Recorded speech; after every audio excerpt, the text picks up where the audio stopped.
یہ طریقہ کار جاننے کے لیے انسان محتاج ہے اللہ کی وحی کا. یہ طریقہ کار جاننے کے لیے انسان اللہ تعالیٰ کی وحی کا محتاج ہے کہ کس طریقے سے یہ سمجھ سکے کہ اللہ تعالیٰ نے کس چیز کو اب درست کہا ہے، کہاں میری فطرت دھوکہ کھا رہی ہے، کہاں میری خواہشات میری فطرت پر غالب ہیں. یا اگر دین نظام دنیا کا وَلَوِ اتَّبَعَ الْحَقُّ أَهْوَاءَهُمْ لَفَسَدَتِ السَّمَاوَاتُ وَالْأَرْضُ مَنْ فِيهِنَّ، میری خواہشات پر اگر یہ چیزیں چلتی، میرے جذبات پر اگر یہ چیزیں چلتی، میں جو چاہتا ہوں، میں جو بہتر سمجھتا ہوں، مجھے جو اچھا لگتا ہے، تو یہ سسٹم برباد ہو جاتا. اس لیے خواہشات پہلے ہیں، فطرت بھی پہلے ہے، سب سے اوپر آ جاتی ہے شریعت، سب سے اوپر آ جاتا ہے اللہ تعالیٰ کا دین. اب میں آزاد پیدا ہوا تھا، میں جو چاہے کرتا، میں جو چاہے استعمال کرتا، جب چاہے سوتا، جب چاہے کھاتا، جو چاہے جس طریقے سے چاہے زندگی گزارتا. اللہ تعالیٰ نے میرے لیے هو الذی خلق لکم ما فی الارض جميعا، ہر چیز کے لیے میرے اندر، میری طبیعت میں، میرے استعمال کے لیے آزادی پیدا کر دی، سوائے ان چیزوں کے جن چیزوں کو اللہ تعالیٰ نے حرام کر دیا ہے. کچھ چیزیں آج تک شریعت کی روح سے اگر آپ تلاش کرنا چاہیں کہ ان کا حکم مل جائے حرام ہونے کا تو نہیں ملے گا.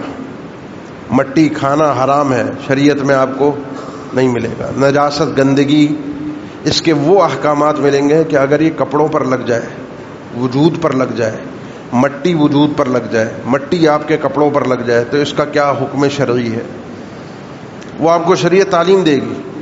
لیکن جہاں جہاں آپ کی فطرت آپ کو مجبور کر دیتی ہے، بتا دیتی ہے جو اللہ نے پیدا کی ہے کہ یہ چیز غلط ہے، وہاں آپ جاتے ہی نہیں، اور شریعت نے بھی بیان نہیں کیا ان احکامات.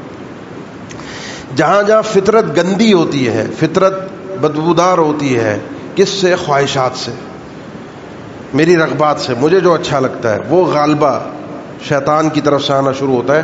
وہاں شریعت آ کر بتاتی ہے دیکھو بھائی یہ کام نہ کرنا، یہ طریقہ کار حرام ہے، یہ چیز حرام ہے، یہ جانور حرام ہے، یہ اس طریقے سے کاروبار کرنا حرام ہے، اس ٹائم پر سونا درست نہیں ہے، اس ٹائم پر جاگنا درست نہیں ہے، اس ٹائم پر کسی کے گھر جانا درست نہیں ہے، اپنی نظروں کو نیچے رکھنا درست ہے، پردہ کرنا، لباس، گفتار، ان سب احکامات کے اندر شریعت نے ہمیں بتا دیا یہ کام نہیں کرنا. اور جو کام اچھے ہیں جن پر ثواب ملتا ہے ان کی تاکید کرتی ہے کہ کیا کام کرو گے تو اجر ملے گا. یہ ہو گئی دنیا. دنیا کے اندر ہم آزاد پیدا ہوئے تھے، شریعت نے بتا دیا دنیا میں یہ کام نہیں کرنے، اب ہم ان کاموں کو نہیں کریں گے. اس کے علاوہ جو دل چاہے آپ کا کیجیے. آپ ہمیں بعض اوقات لوگ دلیل میں، آج سمجھنے سمجھانے والی بات ہے، دلیل میں ہمیں لوگ کہہ دیتے ہیں کہ جی اگر یہ غلط ہے تو بدعت ہے، تو بدعت تو آپ بھی ہو گئے، آپ بھی اللہ کے نبی صلی اللہ علیہ وسلم کے دور میں موجود نہیں تھے، آپ کے باپ دادا بھی موجود نہیں تھے، یہ بریانی بھی نہیں تھی، یہ چائے بھی نہیں تھی، یہ چیزیں بھی نہیں تھیں. ایک سطحی قسم کی باتیں کر کے، ایک فضول قسم کی باتیں کر کے عوام کو گمراہ کرنے کی کوشش کی جاتی کہ یہ چیزیں بھی بدعت ہو گئی. تو پہلا یہ فلسفہ ذہن میں رکھیے، یہ دنیا ہے، دنیا میں ہم آزاد ہیں، جو کھائیں جو پئیں، ہاں جہاں شریعت نے بتا دیا یہ چیز اس طریقے سے حرام ہے اس سے ہم نے بچنا ہے. اب آئیے دین کی طرف. دین میں بھی ہم نے کچھ نہیں کرنا، ہم آزاد پیدا ہوئے ہیں، ہم نے کوئی عبادت نہیں کرنی سوائے ان عبادتوں کے جن عبادتوں کو کرنے کا کہا گیا ہے، جن کی تعلیم دی گئی ہے، جن کے کرنے کی اجازت دی گئی ہے، جن کاموں کے کرنے کے لیے دروازہ کھول دیا گیا ہے. صبح سے لے کر رات تک، ان اوقات کے علاوہ سورج نکلنے سے، فجر کے بعد سے سورج نکلنے تک، عصر کے بعد سے سورج غروب ہونے تک، عین زوال کے وقت، ان اوقات کے علاوہ صبح سے رات تک جو دل چاہے نوافل پڑھنے ہیں، نوافل وہ پڑھ سکتے ہو. فرض نماز کا یہ وقت ہے، سنتوں کا یہ وقت ہے، مزید کوئی تاکیدی نوافل یا سنتیں ہیں، اشراق، چاشت، ان کا یہ وقت ہے. اس کے علاوہ جو دل چاہتا ہے پڑھو. اب عبادت کے لیے ہمارے لیے راستہ کھل گیا. روزہ ہے، ان دنوں میں رکھ سکتے ہو، ان دنوں میں رکھنا فرض ہے، ان دنوں میں رکھنا حرام ہے. عید کے دن نہیں رکھ سکتے، رمضان میں رکھنا فرض ہے، عام دنوں میں رکھو. لیکن اس میں بھی بتا دیا کہ نماز کی طرح نہیں، جب دل چاہے اور رکھتے ہی چلے جاؤ، رکھتے ہی چلے جاؤ. روز بلا ناغہ روزے رکھنا، اس کو شریعت نے درست قرار نہیں دیا. عبادت کے اندر ہمیں طریقہ کار سمجھا دیا گیا. یہ مقدار ہے، یہ وقت ہے، یہ کیفیت ہے، یہ انداز ہے، یہ اللہ کے نبی صلی اللہ علیہ وسلم کی شریعت ہے۔ اس مقصد کے لیے اللہ کے نبی صلی اللہ علیہ وسلم اور انبیاء کو بھیجا گیا۔ ہمارے لیے اللہ تعالیٰ نے بالکل واضح الفاظ میں فرما دیا، یہ آپ کے لیے ایک آئیڈیل اور نمونہ ہے۔ لقد کان لکم فی رسول اللہ اسوۃ حسنہ۔ اللہ کے نبی صلی اللہ تعالیٰ علیہ وسلم کی زندگی تمہارے لیے بہترین نمونہ ہے۔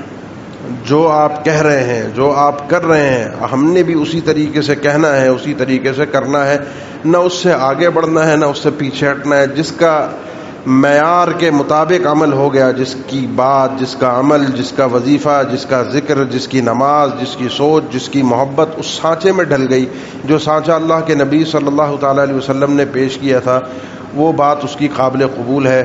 جس کی اوپر ہوئی وہ اوپر والی مردود ہے، جس کی کم ہوئی اس کے کم ہونے پر اس کے لیے نقصان ہے۔ یہ اللہ کے نبی صلی اللہ علیہ وسلم محمد فرق بین الناس، اللہ کے نبی صلی اللہ علیہ وسلم کی جو مثال بیان کی تھی چند فرشتوں نے آ کر کے، اللہ کے نبی صلی اللہ علیہ وسلم کی حیثیت کیا ہے؟ آپ ہیں لوگوں میں فارق، حق اور باطل کے درمیان دنیا میں بھی فرق کرتے ہیں، اور آخرت میں اللہ کے نبی صلی اللہ علیہ وسلم صحیح اور غلط کا فرق آپ کے عمل کے مطابق ہوگا۔ جو آپ نے کہا، جیسا آپ نے کہا ویسا ہم نے کرنا ہے۔ اب دنیا کے اندر شریعت نے ہمیں آزاد کر دیا، آپ کا جو دل چاہے کھائیں، آپ کا جو دل چاہے پئیں۔ ہاں، جن چیزوں سے شریعت نے حرام، جن چیزوں کو غلط کہا، ان سے آپ رک جائیے۔ اب دین میں ہم آتے ہیں، پھر دین میں بھی ہمیں چند مثالیں دی جاتی ہیں کہ جی اگر یہ حرام ہے، اگر یہ بدعت ہے، اگر یہ درست نہیں ہے، تو ہمیں ایک سوال ہوتا ہے، جی منع دکھاؤ، ان کاموں کے کرنے کا منع کہاں ہے؟ ان کاموں سے روکا کہاں پر گیا ہے؟ ان کاموں کے کرنے سے، یہ اللہ کے نبی صلی اللہ علیہ وسلم نے فرمایا یہ گناہ ہے۔ 12 ربیع الاول کو میلاد منانا غلط ہے، 12 ربیع الاول کو مٹھائی تقسیم کرنا حرام ہے، 12 ربیع الاول کو اس انداز میں خوشی چراغاں، اس چیز کو اللہ کے نبی صلی اللہ علیہ وسلم نے بدعت کہا ہو۔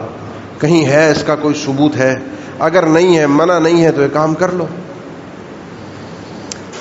یہ اگر آپ کو بات سمجھ میں آ گئی کہ منع دنیا میں آتی ہے اور اس بات تعلیم دین میں آتا ہے، دین میں کرنے کا کہا جاتا ہے، عام طور پہ دین میں منع نہیں کیا جاتا۔ ہاں، کوئی شخص کوئی غلط کام کر رہا ہو یا اندیشہ ہو یا نظر آ رہا ہو کہ یہ اجازت سے آگے بڑھ جائے گا، وہاں بتا دیا جاتا ہے بھائی یہ کیفیت، یہ انداز، یہ وقت، یہ طریقہ کار نہ اپنایا جائے۔ باقی منع دنیا کے لیے ہوتا ہے، منع دین کے لیے نہیں ہوتا۔ دنیا میں بتایا جاتا ہے یہ کام نہیں کرنا، اس انداز سے نہیں رہنا، اس کے علاوہ جو دل چاہے کرو۔ بڑی مشہور مثالیں ہیں، آپ سنتے رہتے ہیں۔ نماز ہے مثال کے طور پہ 4 رکعت ہے، ابھی ہم جمعے کی 2 رکعت پڑھیں گے، 2 ہی رکعت ہے نا، ہم روزانہ اس وقت میں 4 رکعت پڑھتے ہیں۔ اگر ہم آج 4 رکعت پڑھ لیتے ہیں، کہیں منع تو کہیں بھی نہیں ہے نا قرآن و حدیث میں۔ آج اگر ہم جمعے کی 4 رکعت پڑھ لیں تو کہیں قرآن و حدیث میں منع تو نہیں ہے۔ اللہ کے نبی صلی اللہ علیہ وسلم کی 2 کی تعلیم ہے، ہم 2 اپنی طرف سے اضافی طور پر پڑھتے ہیں، تاکہ ہو سکتا ہے آج جمعے کا دن نہ ہو، تاریخ میں لوگوں کو غلطی ہو گئی ہو سکتا ہے احتیاطی ظہر لوگ پڑھوا دیتے ہیں، ہم ظہر ہی پڑھ لیتے ہیں۔ منع ہے کہیں؟ 2 سجدے ہیں، 2 کے بجائے 3 کر لیں، 1 رکوع ہے 1 کے بجائے 2 کر لیں، اپنی مرضی سے اضافہ کر دیں، منع کہیں نہیں ہے۔ لیکن طریقہ یہ ہے، جب وہاں ہم اپنی حد سے آگے نہیں بڑھتے تو کسی عبادت کے اضافے میں، اس کے ثبوت میں پورے وجود کے ساتھ جس طریقہ کار کا وجود ہی نہیں وہ ہم نہیں کر سکتے۔ اب دین کے اندر منع نہیں ہے۔ صحابہ کرام نے بھی ہمیں چند مثالیں پھر دی جاتی ہیں۔ صحابہ کرام نے دین میں کام کیے، دینی کام کیے، اور ان دینی کاموں کو ثواب کی نیت سے کیا، کیونکہ ہم بزور بازو یہ شرط ذکر کرتے ہیں کہ بدعت وہ ہے جو مقصود بالذات ہو، عبادت میں وسیلہ نہ ہو، مقصود بالذات ہو، یہ کام عبادت ہے۔ ورنہ وسائل تو ہمارے پاس ہے نا، اب یہ پنکھا لگا ہوا ہے، اللہ کے نبی کے دور میں نہیں تھا، میں اسپیکر سے گفتگو کر رہا ہوں، لائٹ ہے، اے سی ہوتے ہیں، گھڑی ہے، یہ آپ کی مسجد میں سب وسائل جو لگے ہیں، یہ تو مسجد میں اب عبادت کے دوران یہ سب چیزیں استعمال ہو رہی ہیں۔ عبادت کے دوران جس آدمی نے مثال کے طور پہ پنکھا دیا یا یہ مائک دیا، اس نے ثواب کی نیت سے ہی دیا نا، جس نے بندوبست کیا ثواب کی نیت سے کیا، تو اب تو یہ دین نہیں رہا، اب تو یہ دنیا نہیں رہا، اب تو دین ہو گیا، اب تو ثواب ہو گیا۔ تو پہلا فرق یہ بھی کر لیجئے، وسیلے میں اور ذات میں فرق ہے۔ کچھ وسائل ہوتے ہیں، کچھ ذرائع ہوتے ہیں، وہ ذرائع بالذات مقصود نہیں ہوتے. کوئی آپ کو یہ نہیں کہتا کہ آپ پنکھے کے نیچے نماز پڑھیں.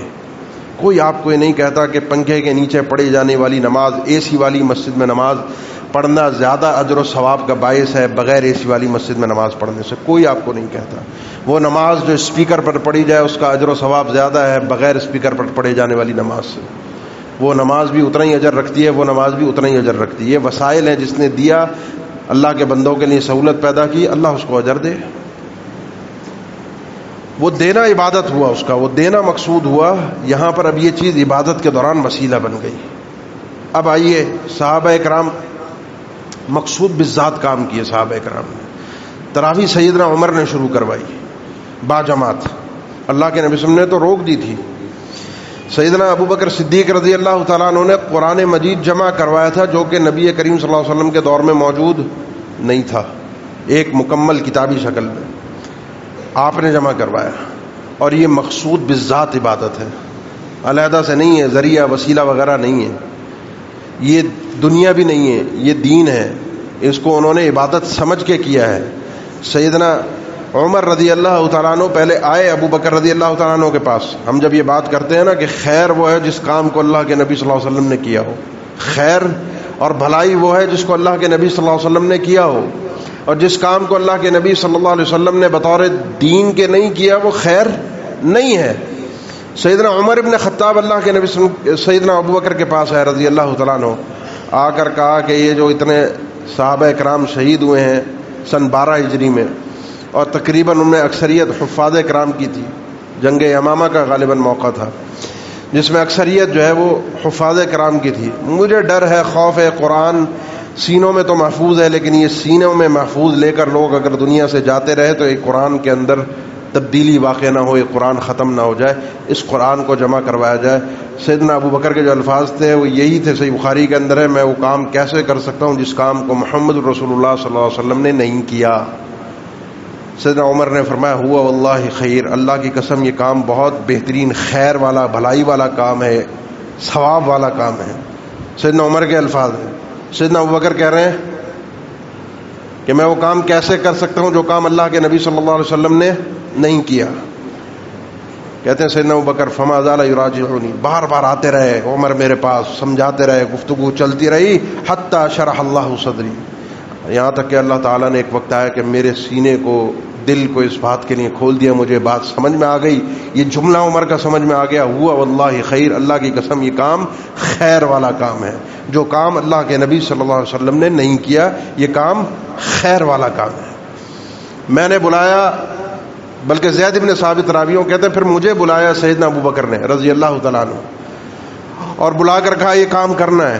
میں نے بھی یہی کہا, آپ دونوں وہ کام کیسے کر سکتے ہیں جو کام اللہ کے نبی صلی اللہ علیہ وسلم نے نہیں کیا. اس بار سیدنا ابو بکر کے الفاظ تھے ہوا واللہ خیر, اللہ کی قسم یہ نیکی کا کام ہے. سیدنا زید فرماتے ہیں ایک عرصے تک میں بھی کشمکش میں رہا, پھر اللہ نے میرے سینے میں بات, دل میں بات ڈال دی کہ واقعتاً یہ کام خیر کا کام ہے. اب مسئلہ کھڑا ہو جاتا ہے ہمارے لیے کہ ایک کام اللہ کے نبی صلی اللہ علیہ وسلم صحابہ کہہ رہے ہیں نہیں کیا, اور صحابہ ہی کہہ رہے ہیں وہ کام خیر کا ہے. تو اللہ کے نبی صلی اللہ علیہ وسلم کے دور میں اگر اس انداز میں جشن چراغاں نہیں ہوا, اگر ہم کہتے ہیں کہ اللہ کے نبی صلی اللہ علیہ وسلم کی محبت اور عقیدت میں خیر ہے, بھلائی ہے, کر لی جائے, تو جیسے ان لوگوں نے قرآن مجید کو جمع کیا, ہم اگر یہ اجتماع کر لیتے ہیں, کوئی چراغا کر لیتے ہیں, کوئی اللہ کے نبی صلی اللہ علیہ وسلم کی سیرت کا تذکرہ ہو جاتا ہے, کوئی آپ کی تعریف ہو جاتی ہے, کوئی 2-4 نعتیں پڑھ لی جاتی ہیں, اس میں حرج ہی کیا ہے؟ وہ بھی دین, یہ بھی دین, وہ بھی مقصود بالذات, یہ بھی مقصود بالذات, وہ بھی خیر, یہ بھی خیر. نہ اب یہ دنیا رہا, نہ اب یہ وسیلہ رہا جس طرح قرآن مجید کا جمع کرنا ہے. تو یہ بھی ایک اعتراض میں نے آپ کو بالتفصیل سمجھایا ہے, اس کا جواب بھی آپ کو بالتفصیل سمجھنا پڑے گا. دین کے جو کام ہے اللہ کے نبی صلی اللہ علیہ وسلم نے ہمیں پورا دین دیا ہے. اللہ تعالیٰ نے بالکل واضح الفاظ میں فرمایا وما آتاکم الرسول فخذوہ وما نہاکم عنہ فانتہوا, جو کہا ہے, جو دیا ہے, جیسے کہا ہے ویسے کرنا ہے, فلیحذر الذین یخالفون عن امرہ، کسی معاملے میں اللہ کے نبی صلی اللہ علیہ وسلم کی مخالفت نہیں کرنی. اور یہ بات جان لو، وما ینطق عن الہوی ان هو الا وحی یوحی، اللہ کے نبی صلی اللہ علیہ وسلم اپنی طرف سے بات نہیں کہتے. جو اکیلے رسول کی اطاعت کرتا ہے، جو اکیلے نبی صلی اللہ علیہ وسلم کی بات کو مانتا ہے، اکیلی بات کو، جس کی تائید قرآن میں موجود ہی نہیں ہے، جو جس کا تذکرہ قرآن میں ہے ہی نہیں، وہ بھی اللہ کی اطاعت ہے. من یطع الرسول فقد اطاع اللہ، یہ ساری باتیں ہمیں قرآن نے حکم دیا، ہم تو اللہ کے حکم کے مطابق اللہ کے نبی صلی اللہ علیہ وسلم کی اطاعت اور اتباع کرتے ہیں. آپ صلی اللہ علیہ وسلم کے فرامین کو تسلیم کرتے ہیں، آپ کے افعال کو مانتے ہیں، آپ کی خاموشی کو دین تسلیم کرتے ہیں. اللہ کے نبی صلی اللہ تعالی علیہ وسلم کی ذات میں، اقوال میں، افعال میں، تقریرات کے اندر اصل ہمیں اللہ نے بتایا ہے کہ دین ہے. آپ جو کہہ رہے ہیں وہ بطور دین کے کہہ رہے ہیں، آپ جو کر رہے ہیں وہ بطور دین کے کر رہے ہیں، آپ جہاں خاموشی اختیار کر رہے ہیں وہ بطور دین کے کر رہے ہیں. خاموشی آپ کی کسی مصلحت کی بنیاد پر دنیاوی اعتبار سے نہیں ہے، آپ کا کوئی فعل پہلے دنیاوی اعتبار سے نہیں ہوتا. ہاں اگر کوئی آ کر دلیل یہ کہہ دے، کوئی قرینہ آ کر یہ کہہ دے، کوئی بات آ کر ہمیں یہ سمجھا دے کہ یہ بات اللہ کے نبی صلی اللہ علیہ وسلم کی دین نہیں ہے، دنیا ہے، اللہ کے نبی صلی اللہ علیہ وسلم کا یہ کام دین نہیں دنیا ہے، آپ کی یہ خاموشی دین نہیں دنیا ہے، تو دنیا کے اندر پھر اللہ تعالیٰ نے ہمیں آزاد کیا ہے، اللہ کے نبی صلی اللہ علیہ وسلم نے ہمیں خود اجازت دی ہے. وہ مشہور واقعہ ہے، مدینہ کے اندر آپ تشریف لائے، آپ نے فرمایا کہ یہ نر اور مادہ کھجوروں کو جو آپس میں ملاتے ہیں یہ نہ ملاؤ. آپ صلی اللہ علیہ وسلم مکہ سے تھے، وہاں زراعت نہیں تھی کھجوروں کی. مدینہ تشریف لائے، دیکھا جب کھجوریں پکنے کا موسم آتا ہے، وہ مختلف انداز سے، ان کا خاص ایک طریقہ ہے جس سے وہ اس کے شاخوں کو کاٹ کر ایک دوسری شاخ کے اندر نر اور مادہ ان کو پہچان ہوتی ہے، اس کو ملا دیتے ہیں. اس سے دو فائدے ہوتے ہیں، پھل زیادہ بھی ہوتا ہے اور پھل میں ذائقہ بھی اچھا ہوتا ہے. اللہ کے نبی صلی اللہ علیہ وسلم کے حکم پر نہیں کیا. انہوں نے یہ بات سمجھی کہ جو آپ کہہ رہے ہیں وہ دین ہے، جو آپ کہہ رہے ہیں وہ اللہ کی وحی ہے اور ہوتی بھی ہے. انہوں نے یہ کام کیا، نقصان ہوا. اللہ کے نبی صلی اللہ علیہ وسلم کے پاس آیا اور فرمایا اللہ کے نبی یہ تو یہ ہو گیا، آپ نے کہا تھا. فرمایا تو دنیا ہے، انتم اعلم بامور دنیاکم، تمہیں اپنے دنیا کے معاملات زیادہ بہتر پتہ ہیں. جب پتہ چل گیا یہ دنیا ہے تو دنیا کے اندر آزاد ہو گئے. اگر یہ دین ہوتا تو بھلے نقصان ہوتا رہتا، سال سال نقصان ہوتا. یہ کام اسی طریقے سے کرنا تھا. صحابہ اکرام کی یہ سوچ تھی. تو اللہ کے نبی صلی اللہ علیہ وسلم کا پہلے نمبر پر ہر کام، ہر بات، ہر چیز دین ہے. اسی طریقے سے اللہ کے نبی صلی اللہ تعالیٰ علیہ وسلم نے کسی کام کو چھوڑ دیا، کسی کام کو نہیں کیا، باوجود اس کے ان دو شرائط کے ساتھ اسباب موجود تھے، کرنے کے اسباب موجود تھے اور کوئی رکاوٹ بھی موجود نہیں تھی. ابن تیمیہ رحمہ اللہ نے بدعت کی تعریف یہی کی ہے کہ جو کام اللہ کے نبی صلی اللہ تعالیٰ علیہ وسلم نے نہیں کیا، اور نہ کرنے کی وجوہات میں دو چیزیں آپ نے لازمی دیکھنی ہے کہ کرنے کے اسباب موجود تھے. ظاہر سی بات عقل کہتی ہے جس چیز کا سبب ہی موجود نہیں ہے اس کام کو نہیں کیا جا سکتا، اور عقل ہی بتاتی ہے کہ جس چیز کا سبب موجود ہو لیکن رکاوٹ ہو، کوئی مانع ہو، کوئی دیوار کھڑی ہو اور پھر وہ کام نہیں کیا جا رہا، تو اس کا مطلب یہ ہے کہ اس کام کو چھوڑ دینا، اسباب ہونے کی صورت میں اور رکاوٹ نہ ہونے کی صورت میں اس کام کو نہ کرنا. اب نہ کرنا دین بن گیا. اب اللہ کے نبی صلی اللہ علیہ وسلم کا اس کام کو چھوڑ دینا، ہمارا بھی اس کام کو چھوڑ دینا، یہ دین ہے. اللہ کے نبی صلی اللہ علیہ وسلم تشریف لائے، عید کا دن تھا، نماز کے لیے لوگ بیٹھے ہوئے تھے، باوضو تھے، اللہ کی عبادت مقصود تھی. بلکہ نمازوں کے اندر تو نماز سے پہلے کی سنتیں موجود ہیں. جمعے کے اندر تاکید ہے انسان آئے، جتنا میسر ہو وہ اللہ کی عبادت کرے. عید کے اجتماع میں بھی آپ تشریف لائے، وقت بھی تھا، باوضو بھی تھے، اسباب بھی موجود تھے، کوئی رکاوٹ نہیں تھی. لیکن اللہ کے نبی صلی اللہ تعالیٰ علیہ وسلم نے نہ عید کی نماز سے پہلے کوئی سنت اور نوافل ادا کیے میدان عید میں، اور نہ عید کی نماز کے بعد کوئی نوافل اور سنتیں ادا کی. اسباب موجود تھے، باوضو تھے، اللہ کی عبادت کی دل میں حرص تھی. دیگر نمازوں کے اندر آگے اور پیچھے نمازیں پڑھی جا رہی ہیں، کوئی رکاوٹ بھی نہیں تھی، پھر بھی آپ صلی اللہ علیہ وسلم نے یہ کام نہیں کیا. اب یہ کام نہ کرنا دین ہے. کوئی بھی شخص اس موقع پر آئے اور اس حجت کو پیش کرے کہ باوضو ہوں، وقت ہے، پڑھنا چاہتا ہوں، پڑھے گا. تو کئی روایات کے اندر کئی صحابہ اکرام سے، سیدنا علی سے، آگے تابعین میں سعید بن مسیب سے اس کام کے بدعت ہونے کا، بلکہ انہوں نے فرمایا کہ شاید ہمیں ڈر ہی ہے کہ تیری ان 2 رکعات کے پڑھنے پر اللہ تعالیٰ تجھے اللہ کے نبی صلی اللہ علیہ وسلم کی مخالفت پر عذاب دے. یہ 2 رکعت جو عید گاہ میں عید کی نماز سے پہلے پڑھی جا رہی ہے اللہ کے نبی صلی اللہ علیہ وسلم کی مخالفت کرنے پر ہے، حالانکہ ہے اللہ کی عبادت، تجھے ہو سکتا ہے اللہ تعالیٰ عذاب دے کیونکہ تو اللہ کے نبی کی مخالفت کر رہا ہے۔ اس موقع پر اللہ کے نبی صلی اللہ علیہ وسلم بھی تشریف لائے تھے، آپ بھی باوضو تھے، سب کچھ تھا، لیکن آپ نے کام نہیں کیا تھا۔ اس لیے اسباب کا ہونا عقلی طور پر اور رکاوٹ کا ختم ہونا عقلی طور پر یہ ضروری ہے۔ اللہ کے نبی صلی اللہ علیہ وسلم کے دور میں تراویح پڑھی گئی، اسباب موجود تھے، با جماعت بھی ہوئی، 3 دن ہوئی، صحیح بخاری میں تذکرہ موجود ہے۔ آپ صلی اللہ علیہ وسلم نے اس کے بعد منع فرما دیا کہ نہیں، خشیت این یفرض علیکم، مجھے ڈر یہ ہے کہ یہ انداز ایسا خوبصورت انداز ہے، یہ طریقہ ایسا خوبصورت ہے، اللہ کو یہ ایسا پسند ہے کہ تم پر فرض نہ کر دیا جائے کہ رمضان میں کھڑے ہو کر تم نے باجماعت تراویح ادا کرنی ہے۔ مجھے ڈر یہ ہے، خوف یہ، اس لیے آج کے بعد ہمارا یہ اجتماع نہیں ہوگا، جیسے جیسے پڑھتے تھے، جیسے جیسے پورا سال پڑھتے ہو ویسے پڑھو۔ اسباب موجود تھے لیکن رکاوٹ آ گئی تھی، اور وہ رکاوٹ کیا تھی؟ اس کی فرضیت کی، اور اگر فرض ہو جاتا تو اللہ کے نبی صلی اللہ علیہ وسلم نے فرمایا پھر تمہارے لیے بڑا شاق ہوتا، بڑا تکلیف دہ ہوتا، بڑا بھاری ہو جاتا۔ اللہ کے نبی صلی اللہ علیہ وسلم دنیا سے چلے گئے، الیوم اکملت لکم دینکم واتممت علیکم نعمتی ورضیت لکم الاسلام دینا، دین مکمل ہو گیا، جو فرض تھا وہ فرض ہے، جو حرام ہے وہ حرام ہے، جو سنت ہے وہ سنت ہے، جو دین ہے وہ دین ہے، جو بدعت ہے وہ بدعت ہے، جو شرک ہے وہ شرک ہے۔ اس کے بعد دین میں کوئی اضافہ نہیں ہے۔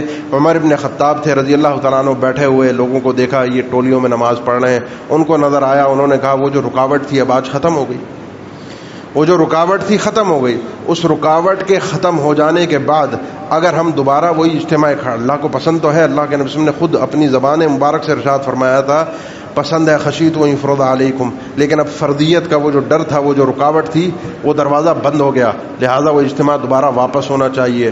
سارے کے سارے صحابہ کرام سیدنا عمر کے ساتھ تھے، کوئی پڑھ رہا ہے کوئی نہیں پڑھ رہا، لیکن قولاً اعتقاداً اپنے اس موقف میں سیدنا عمر کی تائید کی۔ اور امت گمراہی پر اکٹھی نہیں ہو سکتی، امت گمراہی پر اکٹھی نہیں ہو، ایسا نہیں ہو سکتا کہ کسی ایک وقت میں پوری کی پوری امت گمراہی پر اکٹھی ہو اور حق اس دنیا سے ختم ہو جائے۔ حق اس دنیا میں کسی ایک فرد یا ایک جماعت یا ایک گروہ کے اندر ضرور قائم رہے گا۔ سیدنا عمر نے کروا دی، صحابہ کرام اکٹھے ہو گئے، وہ رکاوٹ تھی، وہ رکاوٹ ختم ہو گئی۔ اب اگر اس کو بدعت کہا جائے تو بدعت کی تعریف عقلی طور پر جو تعریف ہے وہ فٹ نہیں آتی۔ سیدنا ابوبکر رضی اللہ تعالیٰ عنہ، سیدنا عمر نے جو قرآن مجید جمع کروایا تھا، جو بہت ہی مضبوط ترین دلیل ہے، بہت ہی مضبوط ترین دلیل ہے، اللہ کے نبی صلی اللہ علیہ وسلم کے دور میں رکاوٹ بھی تھی اور اسباب بھی نہیں تھے۔ رکاوٹ کیا تھی؟ قرآن کریم آپ جانتے ہیں مفرقاً نازل ہوا ہے، جس ترتیب سے ہم پڑھتے ہیں سورہ فاتحہ سے لے کر الناس تک، یہ ترتیب قرآن مجید کے نزول کی نہیں ہے، یہ ترتیب اگرچہ اللہ کے نبی صلی اللہ علیہ وسلم کی دی ہوئی ہے۔ جب بھی کوئی آیت نازل ہوتی، آپ صلی اللہ علیہ وسلم صحابہ کو بلاتے بھی، لکھواتے بھی، بتاتے بھی کہ آیت فلاں مقام کی ہے، فلاں صورت کی ہے، فلاں جگہ پر اس کو سمجھا جائے، پڑھا جائے، رکھا جائے، لکھا جائے۔ آپ جانتے ہیں پہلی وحی اقرأ بسم ربک الذی خلق، آخری وحی جمہور علماء کے مطابق واتقوا یوما ترجعون فیہ الی اللہ، سورہ بقرہ کے درمیان کوئی کمپیوٹر کا دور تو نہیں تھا کہ درمیان میں آپ کاپی پیسٹ کر دیں، درمیان میں کسی آیت کا اضافہ کرتے ہیں، ہاتھ سے لکھا جا رہا ہے، لکھنے کے لیے کوئی کاپیاں بھی موجود نہیں ہیں، کوئی صفحات اور کاغذ نہیں ہے۔ جن چیزوں پر لکھا جاتا ہے وہ چمڑا ہے، جانوروں کی کھال ہے، وہ درختوں کی چھال ہے، وہ ہڈیاں ہیں، تو اس طرح سے جو لکھنے کی یہ جو چیزیں موجود ہیں، ان کے اندر درمیان میں کسی آیت کا اضافہ نہیں ہو سکتا، لیکن اللہ کے نبی صلی اللہ علیہ وسلم نے قرآن مجید کو لکھوایا ہے، اشارے موجود ہیں، تاکیدات موجود ہیں، قرآن جمع ہوگا، ان علینا جمعہ وقرآنا، اشارے موجود ہیں، انا نحن نزلنا الذکر وانا له لحافظون، تائید موجود ہے کہ اس قرآن نے محفوظ رہنا ہے، اس قرآن کو محفوظ کیا جائے، اس قرآن کو محفوظ کرنے والوں کے لیے بشارتیں موجود ہیں۔ سیدنا عمر یہی چیز لے کر آئے تھے جو ابتدا میں سیدنا ابوبکر نے فرمایا کہ یہ کام اللہ کے نبی صلی اللہ علیہ وسلم نے نہیں کیا، نہ کرنے کے لیے رکاوٹ موجود تھی کہ یہ کام اس طریقے سے سرکاری سطح پر صرف اور صرف قرآن مجید کو نہیں جمع کیا جا سکتا۔ جب ان کی بات سمجھ میں آ گئی کہ اب یہ خیر کا کام ہے، اللہ کے نبی صلی اللہ علیہ وسلم کے دور میں رکاوٹ تھی، اب اس خیر کو کیا جائے، انہوں نے کیا، کیونکہ اب قرآن مجید نازل نہیں ہوگا، کوئی وحی نہیں آئے گی، جو ہے وہ یہی قرآن ہے۔ پھر اس قرآن مجید کو ایک سرکاری سطح پر مکمل 2 گتوں کے درمیان جمع کیا گیا، جس میں صرف اور صرف قرآن مجید کے کلمات تھے اور کچھ بھی نہیں تھا۔ کوئی سورت کا نام ہو، کوئی رکوع ہو، کوئی آیت نمبر ہو، کچھ ہو، کوئی چیز قرآن مجید سے باہر کی اس کے درمیان موجود نہیں تھی۔ یہ قرآن مجید جمع ہوا۔ اب آئیے 12 ربیع الاول آتی ہے، ہر سال آتی ہے، اللہ کے نبی صلی اللہ علیہ وسلم کے دور میں آتی تھی؟ بالکل آتی تھی۔ کیا آپ صلی اللہ علیہ وسلم نے اس دن اپنی محبت کا اظہار کرنے کے لیے، کیونکہ آپ صلی اللہ علیہ وسلم بحیثیت نبی تعلیم تو دینے کے پابند ہیں نا، لوگوں کو آپ نے اپنا ادب سکھایا ہے، اپنا ادب بتایا ہے، کیونکہ امت جانے کہ اللہ کے نبی صلی اللہ علیہ وسلم کا ادب کرنا، آپ کا احترام کرنا، آپ سے محبت کرنا، آپ کی عقیدت رکھنا اللہ کی عبادت ہے، اللہ کی عبادت ہے۔ یہ ادب اللہ کے نبی صلی اللہ علیہ وسلم اسی لیے سکھاتے تھے۔ قرآن مجید نے ادب اسی لیے سکھایا، یا ایھا الذین آمنوا لا ترفعوا اصواتکم فوق صوت النبی ولا تجهروا له بالقول، ایمان والو اپنی آوازوں کو اونچا نہ کیا کرو اللہ کے نبی صلی اللہ علیہ وسلم کے سامنے۔ آپ اگر بیٹھے ہوں تو آپ سے بغیر اجازت لے کر کوئی آپ کی محفل سے اٹھ کر نہیں جا سکتا، کوئی اہم گفتگو، اہم بات ہو رہی ہو۔ انما المؤمنون الذین یستأذنونک، مومن وہ ہیں جو آپ سے اجازت مانگ کر آپ کی محفل سے اٹھ کر جاتے ہیں، بغیر اجازت کے مومن آپ کی محفل سے اٹھ کر، میٹنگ سے اٹھ کر نہیں جا سکتا۔ یہ آداب اللہ کے نبی صلی اللہ علیہ وسلم نے سکھائے ہیں، آپ نے بتائے ہیں، قرآن مجید میں بتائے گئے ہیں، کیونکہ آپ کا ادب کرنا، آپ سے محبت کرنا یہ اللہ کی عبادت ہے۔ کہیں بھی کسی ایک موقع پر بھی اللہ کے نبی صلی اللہ علیہ وسلم کی زندگی میں 12 ربیع الاول کا دن آیا، محبت صحابہ کرام کے دلوں میں تھی، اللہ کے نبی صلی اللہ علیہ وسلم کی عقیدت، محبت آپ کو بتانا بھی، یا ایھا الرسول بلغ ما انزل الیک من ربک، جو اللہ کا دین ہے، جس میں خیر ہے، بھلائی ہے، عبادت ہے، ثواب ہے، اللہ کے نبی وہ ان لوگوں کو تعلیم دیجئے، بتائیے، لوگ یہ کام کریں۔ 12 ربیع الاول کا دن آتا رہا، اللہ کے نبی صلی اللہ علیہ وسلم کی زندگی میں اسباب بھی سارے موجود تھے، محبت بھی تھی، عقیدت بھی تھی، وہ دن بھی آ رہا تھا، کوئی رکاوٹ تھی کہ آپ کی محبت کا اظہار کیا جاتا، آپ کی سیرت کو بیان کیا جاتا، آپ کے تذکرے کو اس دن خاص کر کے عام کیا جاتا۔ ویسے اللہ کے نبی صلی اللہ علیہ وسلم کا تذکرہ کیا جائے، آپ کے بارے میں گفتگو کی جائے، آپ کی محبت کی تعلیم دی جائے، آپ کی سیرت کو اپنانے کی تعلیم دی جائے، آپ کی سیرت کو بیان کیا جائے، دین ہے۔ لیکن اس کے لیے کوئی وقت مخصوص نہیں ہے، جس عبادت کے لیے کوئی وقت مخصوص نہ ہو، اس عبادت کو وقت مخصوص کر کے مستقل اس پر کاربند ہو جانا، یہ شریعت کا طریقہ کار نہیں ہے۔ جس عبادت کا کوئی وقت شریعت نے نہیں دیا، آپ آزاد ہیں، جب دل چاہے کریں۔ آپ اللہ کے نبی صلی اللہ علیہ وسلم کی سیرت کا جب دل چاہے تذکرہ کریں، آپ جب دل چاہے درود پڑھیں، جن اوقات میں خاص طور پر تعلیم دی گئی ان اوقات میں خاص طور پر پڑھیں۔ لیکن 12 ربیع الاول کو پڑھنا اور پھر یہ کہنا کہ جو شخص یہ دن نہیں مناتا وہ ابلیس ہے، اس دن سب خوش تھے سوائے ابلیس کے، یہ دن نہ منانے والے گستاخ رسول ہیں، یہ چیز ثابت کرتی ہے کہ صحابہ کرام نے اللہ کے نبی صلی اللہ علیہ وسلم کی زندگی میں بھی، بعد میں بھی 12 ربیع الاول کا دن آیا، آپ کی محبت تھی، صحابہ کرام کی عقیدت تھی، آپ سب سے زیادہ صحابہ کرام اللہ کے نبی صلی اللہ علیہ وسلم کو چاہنے والے تھے۔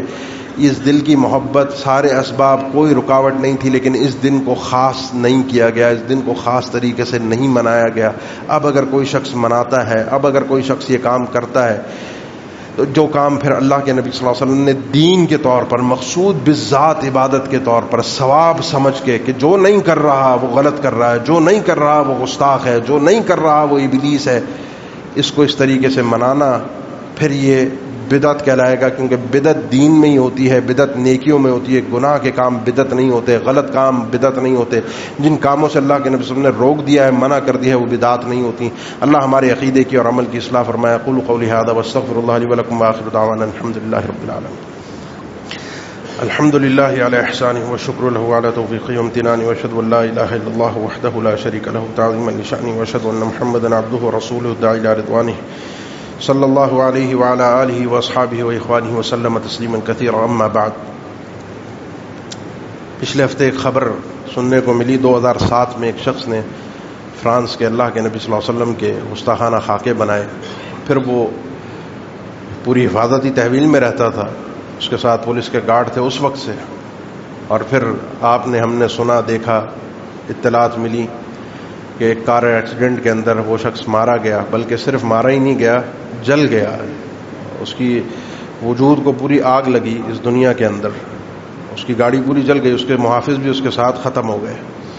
تو ایک بات میرے اور آپ کے سمجھنے کی ہے، میں اپنے آپ کو بھی اسی میں شامل کرتا ہوں، وہ سمجھنا یہ ہے کہ الا تنصروہ فقد نصرہ اللہ، اگر تم اپنے نبی کی مدد نہیں کرو گے تو اللہ نے اکیلے اپنے نبی کی مدد کی تھی۔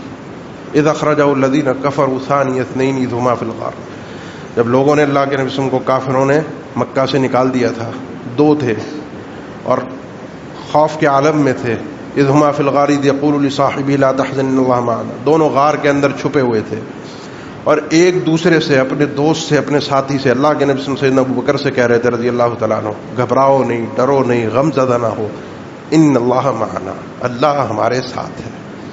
فانزل اللہ سکینتہ علیہ وایدہ بجنود لم تروها، اللہ نے اپنے ہر اعتبار سے ان کی مدد کی، ان کے اوپر سکون، اطمینان، اس غار کے اندر اس خوف کے مقام پر ان کو سکون اور اطمینان کی نعمت سے نوازا، اور ایسے لشکر سے ان کی مدد فرمائی کہ جو تمہاری آنکھوں سے تمہیں نظر نہیں آتا. تم اگر مدد نہیں کرو گے تو اللہ نے مدد کی تھی.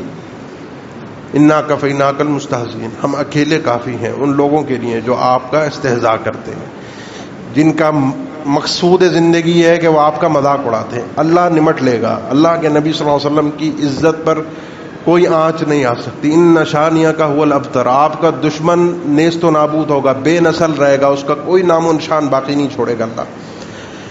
تو اللہ نے تو کرنا ہے جو کرنا ہے، مسئلہ ہمارا ہے ہم کہاں کھڑے ہیں. اللہ ہمیں کیوں نہیں استعمال کر رہا، ہمیں ایسی توفیق کیوں نہیں مل رہی، ہمارے ایسے کیا ایسی رکاوٹیں ہیں، ہم کہاں کھڑے ہیں. ہمارے ایمان، اپنے ایمان اور عمل کا ہمیں جائزہ ضرور لینا چاہیے کہ بحیثیت قوم، پوری ملت مسلمان، ہمارے پاس بہانے 10 ہیں، نہ لڑنے کے، نہ کرنے کے، نہ بدلہ لینے کے، نہ سمجھانے کے، نہ آواز اٹھانے کے. بہانے 10 ہیں، لیکن کرنے کے لیے اللہ ان لوگوں کو چنتا ہے جن کو توفیق دیتا ہے، جن کے کچھ اللہ سے خاص معاملات ہوتے ہیں.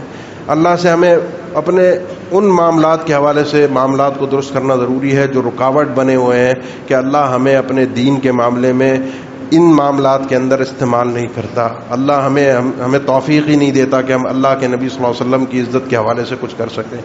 اللہ ہمارے ایمانوں کی اعمال کی حفاظت فرمائے. اللہ اس ملک پر، عالم اسلام پر اپنا کرم و رحم فرمائے.